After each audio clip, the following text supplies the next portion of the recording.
Just आम्ही 8.5 किलोमीटरचा Atal tunnel cross करून त्याच्या इकडे एंड पॉइंटला पोहोचलोय. आणि भाई साहेब काय सांगू तुम्हाला, आजूबाजूला स्नो. अटल टनल क्रॉस करून आम्ही इथं थांबलोय. थांबू देत नाही ॲक्च्युली, पण 1 मिनिटासाठी थांबलोय. आणि ही व्हॅली बघा फक्त, लिटरली माझे हात असे म्हणजे काय बोलतात कापतायत अक्षरशः ही रेकॉर्ड करताना फ्रेम. अर्चूचे मी बोटं बघितले, छोटीशी फ्रेम तिने कॅप्चर केली होती. डायरेक्ट बोटांची स्किन अशी वर आलेली आहे. आणि 3 किलोमीटर आम्ही अटल टनल क्रॉस केल्यानंतर पुढचे 5 किलोमीटर अशी थंडी वाजली ना, नाही एक्सप्लेन करू शकत. म्हणजे डायरेक्ट आम्ही मायनसमध्ये टेम्परेचर फील करत होतो. आणि ही सगळी ह्या इकडे बर्फ या साईडला पडलाय, त्या साईडला नाही आहे. ॲक्च्युली इथे बाईक पार्क अलाउड नाही आहे, त्यांनी येऊन सांगितलं. नाहीतर इथे नो पार्किंगचा पण बोर्ड होता, आम्ही जरा पाहिलं नाही. कारण एकदम एक्स्ट्रीम थंडीतून आलो, त्याच्यामुळे कुठेतरी स्टॉप घेऊ ह्या हेतूने आम्ही थांबलो. पण इथे थांबायला मनाई नाही, नाहीतर चलन काटलं जाईल. शे तुम्ही जेव्हा याल तेव्हा थांबू नका. ज्या गोष्टीसाठी आलो होतो ते म्हणजे बर्फ बघायला, आणि तो आम्हाला दिसतोय. म्हणजे सगळं बघायला पहाड अक्षरशः असे स्नोने झाकले गेले. आणि इथं ॲक्टिव्हिटी होता खाली, पण आम्हाला अजून सिसूला जायचं आहे. हे लाहुले आई शपथ, काय नजारे आहे, काय जन्नत. या साईडला बघ खाली अक्षरशः तो लेक झालेला आहे, आणि लोक उभे आहे त्याच्यावरती. मजाही येणार. इतकी खतरनाक थंडी की आमची कॅपॅसिटी नाही राहिली आता. त्याच्यामुळे 2 चहा ऑर्डर केल्या आणि 1 ब्रेड ऑमलेट. या पोरीला खरंच मानायला लागेल मला, तिला थंडी थोडी सहन होत नाही. बट तिने हाताचा ग्लोव्ज काढून, आणि ही जी स्टिक ज्याला ट्रायपॉड येतो एवढा थंड आहे की माझ्याकडनं पकडला जात नाही. आणि तिने सगळ्या ह्या मोमेंट्स कॅप्चर केल्या. लिटरली खरंच सांगतो, सल्यूट आहे तुला. कारण अक्षरशः त्या आतमध्ये मायनसमध्ये टेम्परेचर फील करत होतो आपण. मायनसमध्ये गुडघे जीन्समध्ये अक्षरशः अशी ठणठणत करत होते. पण आलो फायनली आपण या साईडला. 2 चाय भाई सेवियर आहे ये. चहा घ्या आधी.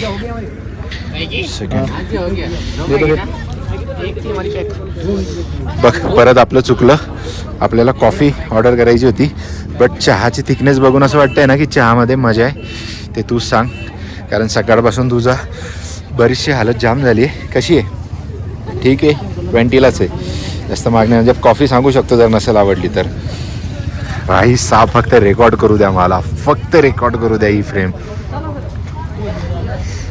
आता सिसूसाठी निघतो, जास्त टाईमपास नाही करत. कारण ते बोलले की इथं म्हणजे सनसेट व्हायला सुरुवात लवकर होते, ऊन झाकलं जाते. 2-2:30 वाजल्यानंतर ना सावली पडायला सुरुवात होते. आणि जसं का सावली पडणार ना तसं थंडी वाजायला सुरुवात होते.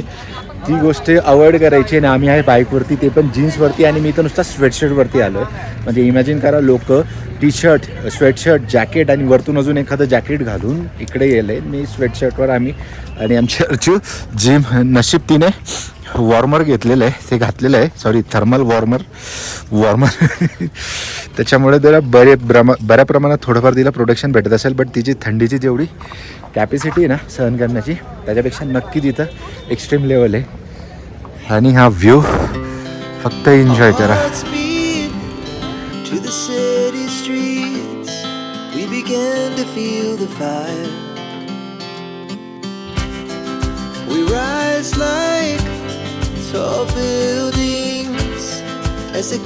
सिसू फक्त 1 किलोमीटर राहिलंय आणि फायनली अर्चूचं जॅकेट ऑफ झालंय. आणि फुल फॉर्म मध्ये येताना आमचे प्लेयर आणि सिसू जसं जवळ येत आहे तसं दोघं साईडला डोंगरांवरती स्नो पडलेला आहे. आणि ही खाली जी नदी आहे तो कुठं चालला आहे शपथ, एवढ्या बर्फाचं. आणि किती इझिली चालला आहे, पूर्ण फ्रोझन झाली. तिकडे थोडंफार पाणी वाहताना दिसतंय, जे की आपण पुढे सिसूमध्ये बघणार आहे. खाली उतरणार आहे, फ्रोझन लेकवरती चालणार आहे आणि बऱ्याचशा गोष्टी कव्हर करणार आहे. त्याच्यासाठी आता झटपट निघूया. इथं एक छोटासा फोटोशूट झाला आहे जो इंस्टाग्रामवर तुम्ही बघू शकतात. थोडा रील कॉन्टेंट. भाई साहब मजा आ रहा है. ज्या गोष्टीसाठी अर्चूला इथं घेऊन आलो होतो मी, फायनली ती एन्जॉय करते माझ्यासाठी. तेच हे ट्रिपचं सक्सेस आहे. कारण मी हिमाचलला येऊन गेलो होतो, पण ह्या पोरीला येऊन मला ती एन्जॉय करताना बघायचं होतं. आणि जे की ती करते आणि बऱ्या प्रमाणात करते. कारण कानांना आता गार वाटायला सुरुवात झाली तिला. चलो पॅक हो जाओ. म्हणजे 2 मिनिटंही तुम्ही असं विदाऊट ग्लोव्ज आणि जॅकेट किंवा नाही राहू शकत. लगेच तुम्हाला थंडी वाजायला सुरुवात होते. म्हणजे अक्षरशः झुरिया काय बोलतात याला आपल्या मराठीमध्ये, स्किन अशी वर आलेली दिसते डायरेक्ट, जसं म्हाताऱ्या लोकांची होते त्या टाईपमध्ये. जस्ट अर्धा किलोमीटर आधी थोडा ऑफ रोडिंग आहे, कारण इथून रस्ता थोडा खचलेला वाटतं साईडने, या साईडने खाली, आणि थोडी ट्रॅफिक जाम आहे, दोघं साईडने मॅनेज करायला लागतंय. लद्दाख वगैरे साईडला गाडी चालवणं खरं पाहिजे तितकं सोपं नाही वाटत आहे, म्हणजे जितकं दिसतं तितकं सोपं नाही आहे. इथंच माझी हालत टाईट व्हायला येते, कारण कधी कधी असं होतं ना की एकटा असेल तर कंट्रोल होऊन जाईल, पण 2 लोक असतील ना तर थोडं वेट करतो आणि गाडी थोडी मग त्याच्यामुळे खूप ताकद लावायला लागते, खूप फिजिकल फिटनेस लागते या गोष्टींसाठी. तर तशा ट्रिप करायच्या आहे तर नक्की गाडी खूप स्वतःला फिट करायला लागेल आणि मग ट्रिपला जायला लागेल. आणि इथं वॉटरफॉल, फ्रोझन वॉटरफॉल, फ्रोझन बिझन नाही एवढा पण खाली बर्फ फ्रोझन होतं आणि लोक तरी एन्जॉय करतात. हे आता सिसू विलेज इथून स्टार्ट झालंय, हे पूर्ण कम्प्लीट सिसू विलेज आहे. इथं होमस्टे वगैरे पण ऑप्शन आहे, मी पण बघितले होते, पण म्हटलं इथं जी थंडी असणार आहे तिला बघून आम्ही मनालीमध्ये स्टे करण्याचं ठरवलं आणि म्हटलं सिसू एक्सप्लोअर करायला येऊ. तुम्ही इथं बघू शकतात दोघं साईडला एकदम यांचे ऑथेंटिक, म्हणजे ती मेंटेन आहे, कुठलीही बिल्डिंग नाही आहे, कारण इथं तर शक्यच नाही आहे बिल्डिंग बांधणं.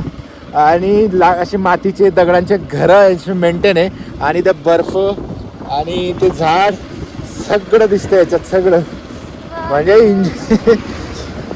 जे बघितलं होतं, म्हणजे व्हिडिओमध्ये जितकं बघितलं होतं त्याच्यापेक्षा खूप पटीने हे सुंदर आहे, सुंदर आहे, सुंदर आहे, सुंदर आहे. लिटरली एक्सप्लेन नाही होते. इकडे बघ, इकडे दाखव दगडांमध्ये झाड वगैरे, थोडं वरतून घे, खाली उतरू आपण, खेळायचंय.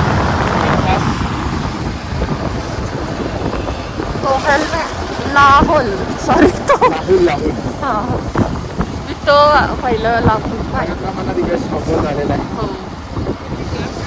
अशा प्रकारे एकदम बेसिक आणि खूप सुंदर असं सिसू विलेज तुम्ही बघताय, आणि जे की आम्ही पण अनुभवतोय. हो, खाली तर साडी बिडी घालून लोक आले. अरे फोटोशूटला आले, साडी बिडी घालून जत्रा. आणि ही घरी जत्राची मी म्हटलं होतं, सगळी जी सोलांग व्हॅली आणि अटल टनलची जत्रा इथे येऊन तुम्ही खाली बघू शकतात. वा वा वा वा. आता आम्ही उतरलोय खाली, जिथे सिसू विलेजच्या पुढे थोडं आल्यानंतर खाली जो स्पॉट आहे जिथे ऍक्टिव्हिटी होता आणि सगळं स्नो जिथे जमा झालाय तिथे आम्ही आता चाललोय. तर जस्ट आम्हाला बाईक लावायला जागा बघायला लागेल, कारण टायर थोडं स्लिप होते. खाली इकडे बर्फ वितळून थोडा चिखल झालाय. 4 व्हीलर ह्या इझी पास जाऊ शकताय, किंवा ज्या टुरिस्टच्या गाड्या आहेत त्या, बट बाईकला थोडा इश्यू येऊ शकतो. म्हणजे आता तरी जाताना घेऊन जाऊ, पण जेव्हा रिटर्न जाऊ तेव्हा थोडं प्रॉब्लेम होऊ शकतो. त्याच्यामुळे म्हटलं की तिथे एक कॉर्नरला स्पॉट आहे जिथे काही ओलं नाही आहे, तर तिथे बाईक 4-5 बाईक आहे, तर तिथे पार्क होऊन जाईल. तर आता किरण तिथेच बाईक पार्क करून येईल, मग आपण इकडे मागे जाऊ. गाडी पार्क केली, तिकडनं शूज घेतले आणि दोघं आता आम्ही आलोय बर्फामध्ये. खाली कदाचित नदी इथली जी आम्ही मागापासून दाखवत आलोय तिथपर्यंत जाऊ आधी, तिथं थोडंसं खेळू. वाटत तर नाही की खेळण्यासारखी हालत आहे, खूप थंडी आहे, खूप थंडी आहे. बट लेट सी खाली काय व्ह्यू भेटतोय. खाली नाही जाऊ शकत आपण, इधर से तो नहीं जा सकते भाई, जिप लाइन से ही जा सकते हम, कारण खाली डायरेक्ट नदी आहे. आणि असा हा सिसू, हे सगळं जे दाखवलं इथून ते एवढं सिसू विलेज, आणि ही सगळी ती व्हॅली, आणि या व्हॅलीतून जाणारी ही नदी, आणि इथं हे आम्ही कदाचित इतका रिसर्च करून आलो होतो की असा व्हिडिओ काढू, तसा व्हिडिओ काढू, बट काही नाही, हालत टाईट असल्यामुळे कसलाही व्हिडिओ काढण्याची इच्छा होत नाही आहे. फक्त नजाऱ्यांचा आनंद घ्यायचा, डोळ्यांनी कॅप्चर करायचं आहे, कॅमेरामध्ये कॅप्चर करायचं आहे. आणि सगळी पब्लिक आहे इकडे. आता हळूहळू आपण थोडे सिनेमॅटिक शॉट तरी घेऊया ॲटलिस्ट. खूप सारी एक्साइटमेंट आहे आपली, जी की हळूहळू कमी होते, कारण आता सूर्य बघू शकतात एकदम कडेला आलाय. तो एकदा का खाली गेला ना, इथं शक्य नाही. इथं आमच्याकडे फक्त 20 ते 25 मिनटं आहे, आणि त्याच्यामध्ये आम्हाला लगेच रिटर्नचं ट्रॅव्हल सुरू करायचं. टनलमध्ये हवा टाईट होईल. रिटर्नचं न बोलता आपण आता एन्जॉय करू. थोडं सिनेमॅटिक शॉट घेतल्यानंतर आता आम्ही एक ॲक्टिव्हिटी करायला चाललो आहे, ती म्हणजे झिप लाईन. कारण झिप लाईन इथं करायला खरंच मजा येईल. दोघं साईडने बर्फ आणि खाली ती वाहणारी नदी आणि वरतून तुम्ही झिप लाईनने जात आहेत, क्रॉस होत आहे. आणि फक्त हर्चूच नाही तर मी पण झिप लाईन करतो, आपण सोबत करू आणि ती मोमेंट कॅप्चर करू. जस्ट हळू क्रॉस कर.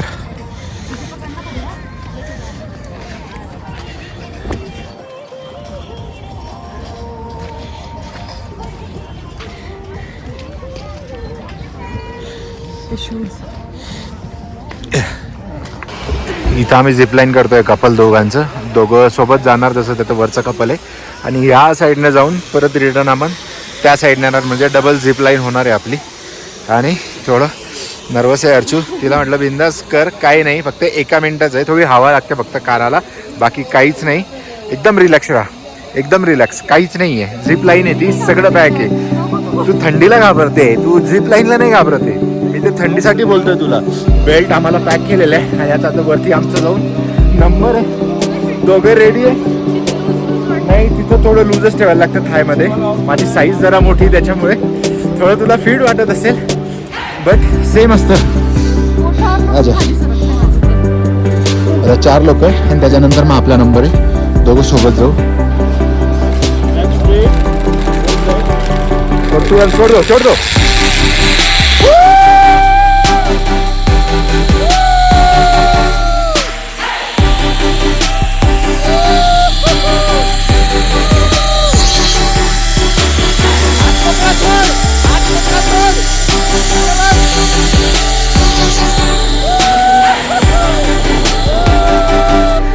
तर 1 साईड झाली, रिटर्न आमची इथून सोडतील आणि त्याचा पण थोडं रेकॉर्ड होईल.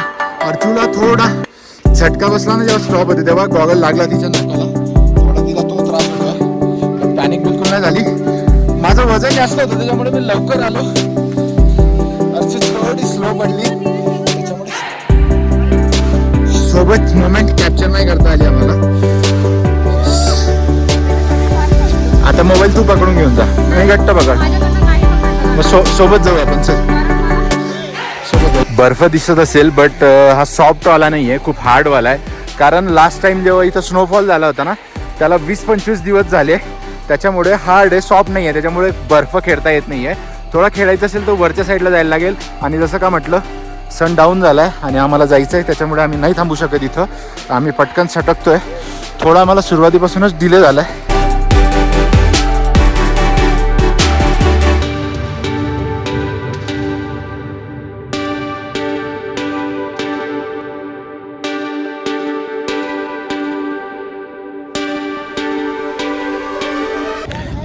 आम्ही परत एकदा अटल टनलच्या इथं आलो आहे आणि आता रिटर्न निघालो आहे. जस्ट आता अटल टनल क्रॉस केल्यानंतर टेम्परेचर थोडं नॉर्मल होऊन जाईल.